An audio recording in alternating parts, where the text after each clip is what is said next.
मधुर वाणी में आपका स्वागत है। आज के समय में हर इंसान की जिंदगी में इतनी उलझने हैं, इतनी परेशानियां हैं कि बहुत ही मुश्किल है कि इंसान चिंता करने से बच पाए। बहुत ही कम लोग होंगे ऐसे जिन्हें कोई चिंता नहीं होगी, जो अपनी जिंदगी बिल्कुल चिंता से मुक्त होकर जीते होंगे। वास्तविकता में आपको पता है चिंता क्या है? चिंता है आपके मन की अशांति, आपके मन की बेचैनी। चिंता 2.5 अक्षर का शब्द है चिन्ता। चय शब्द का अर्थ है चैन चुराने वाली, न शब्द का अर्थ है नकारात्मक सोच देने वाली और शब्द का अर्थ है तबाही मचाने वाली। आपके मन में और आपकी जिंदगी में कबीरदास जी ने भी कहा है, चिंता ऐसी डाकिनी जो काट कर ले जा खाए, वैद बेचारा क्या करे, कहाँ तक दवा लगाए। कबीरदास जी कहते हैं, चिंता ऐसी है जो आपके कलेजे को टुकड़े टुकड़े करके काट काट के दिन रात हर पल उसे खाती रहती है। किसी इंसान को एक ही बार में मार दिया जाए तो बहुत आसान है, लेकिन उसे तिल तिल करके मारा जाए, उसे टुकड़े टुकड़े करके मारा जाए तो उसे कितनी तकलीफ होती है। मृत्यु से भी ज्यादा दुख देने वाली है यह चिंता।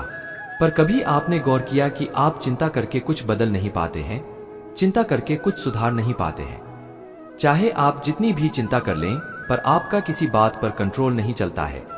अगर आप हमेशा खुश रहना चाहते हैं, आप चाहते हैं कि आपका मन हर चिंता से मुक्त हो जाए, तो सबसे पहले तो आपको यह सोचना चाहिए कि आप जिस विषय में सोच रहे हैं, क्या चिंता करके आप उसे बदल सकते हैं, और यदि आप उसे चिंता करके नहीं बदल सकते तो चिंता करने से क्या फायदा। अगर आप इसीलिए चिंता करते हैं कि आपके साथ कुछ बुरा हो गया, आपको उसका सदमा लगा और उससे आप चिंता में चले गए, लेकिन जो कुछ आपकी जिंदगी में हो गया, क्या आप उसे बदल सकते हैं? क्या आपका उस पर कंट्रोल है? आपका उस पर बिल्कुल भी कंट्रोल नहीं है, तो क्या फायदा। चिंता करके आप न अपने बीते हुए कल को बदल सकते हैं और न ही अपने आने वाले कल को बदल सकते हैं। तो चिंता करके आप क्या प्राप्त कर लेंगे?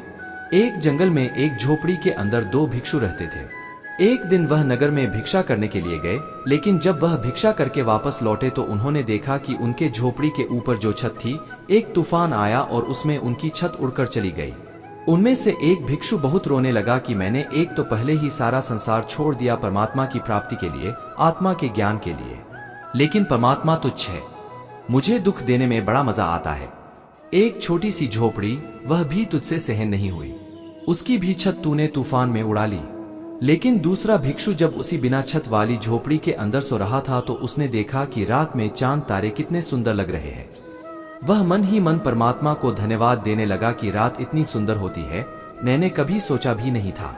अच्छा हुआ परमात्मा कि तूने हमारी झोपड़ी की छत उड़ा ली, वरना कभी हमें पता ही को सोते समय चांद तारों को देखना कितना अच्छा लगता है। अगर मुझे पता होता कि बिना छत के इतनी अच्छी नींद आती है और इतना अच्छा नजारा देखने को मिलता है, तो मैं पहले ही छत को हटा देता। अब परिस्थिति दोनों के लिए सेम है, एक जैसी है, लेकिन मनस्थिति दोनों की अलग है। परिस्थिति चाहे कैसी भी हो, लेकिन उसमें आपको खुश रहना है या दुखी रहना है, यह सब कुछ सिर्फ आप पर निर्भर करता है। परिस्थितियां हमें चिंता नहीं देती, हम उन परिस्थितियों को कैसे लेते हैं, उससे हमें चिंता होती है। कुछ लोग ऐसे होते हैं, कहीं से कोई बुरी खबर सुन लेते हैं, कोई ऐसी बात सुन लेते हैं तो उससे उनको चिंता होने लगती है कि कुछ गलत न हो जाए। किसी दूसरे के घर में चोरी हुई तो मेरे घर में न चोरी हो जाए, किसी और के साथ गलत हुआ तो मेरे साथ न गलत हो जाए, किसी और के घर में छापा लगा तो मेरे घर में न छापा लग जाए। पता है, कई बार सोच सोचकर ही आप उस नेगेटिविटी को अपने घर ले आते हैं। आपके घर में होती नहीं है, लेकिन सोच सोचकर जो बात ना भी होने वाली हो ना, वह एक दिन सच में हो जाती है, क्योंकि आपने उसे सोच सोचकर इतना आकर्षित किया कि वह आपकी जिंदगी में आ जाती है। एक व्यक्ति था जो कहीं से भी लोगों की बात सुन लेता था तो उस पर विश्वास कर लेता था और उसी हिसाब से चलता था।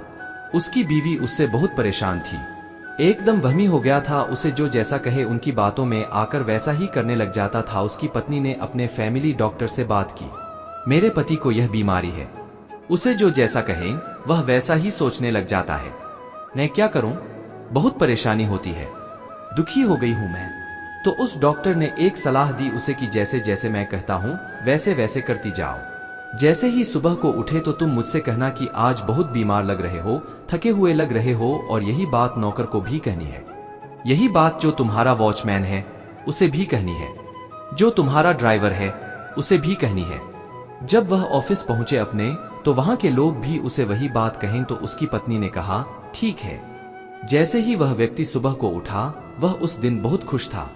लेकिन जैसे ही वह नींद से उठा तो उसकी पत्नी ने कहा, क्या बात है, आज बहुत उदास लग रहे हो, थके हुए लग रहे हो, बीमार लग रहे हो। उसके पति ने सोचा, मैं तो बहुत खुश हूँ, लेकिन मेरी पत्नी ऐसा क्यों कह रही है कि मैं बीमार लग रहा हूँ। फिर उसने आईने में शक्ल देखी तो मन में सोचने लगा कि हाँ, मुझे भी थोड़ी मेरी तबीयत ठीक नहीं लग रही। जैसे ही वह नहा धोकर तैयार होकर आया तो नौकरों ने भी यही बात कही कि मालिक, आज आप बीमार लग रहे हो, क्या बात हो गई है। जब वही बात नौकरों ने भी कही तो उसका विश्वास पक्का होने लगा। उसने कहा, हाँ, मुझे भी थोड़ा थोड़ा लग रहा है कि मेरी तबीयत ठीक नहीं है। जैसे ही वह कार में बैठा तो वही बात ड्राइवर ने भी कही कि क्या बात है मालिक, आज तो आप बहुत ज्यादा बीमार लग रहे हैं। तो उसने भी कहा, हाँ, मेरी आज तबीयत बहुत खराब लग रही है। जैसे ही वह अपने घर के गेट से निकल रहा था तो उसके वॉचमैन ने भी वही बात कही कि मालिक, आप आज इतने बीमार लग रहे हैं, ऑफिस कैसे जा रहे हैं। वह बोला, क्या करूं, ऑफिस तो जाना पड़ेगा, लेकिन मेरी तबीयत बहुत खराब है। जैसे ही वह ऑफिस पहुंचा, ऑफिस के सारे लोगों ने यही बात कही कि इतनी बीमारी में भी आप ऑफिस कैसे आ गए। उस इंसान के मन पर उन सबकी बातों का इतना असर हुआ कि वह खड़ा नहीं हो पा रहा था और उसको दो लोग पकड़कर वापस कार में छोड़ने आए और ड्राइवर उनको पकड़कर घर लेकर आया। शाम को उनका फैमिली डॉक्टर घर आया। उसने उनकी तबीयत चेक की और उनसे कहने लगा, आपको कोई बीमारी नहीं है। वह व्यक्ति कहने लगा कि नहीं, मैं बहुत बीमार हूँ, मुझ में खड़ा रहने की भी ताकत नहीं है। फिर उस डॉक्टर ने उन सारे लोगों को बुलाया, सबको इकट्ठा किया और वह सारी हकीकत उस व्यक्ति के सामने रखी। जब उसने यह सारी बातें सुनी तो वह बहुत हैरान हो गया कि इन सब लोगों ने जो झूठ मेरे मन में डाला, मैंने उसे सच मान लिया। जो बातें मैं सुनता रहता हूँ उन्हें सच मान लेता हूँ और उसकी वजह से मैं हमेशा चिंता करता रहता हूँ और उसकी वजह से मैं हमेशा डरता रहता हूँ। और पता है यह कहानी किसकी है?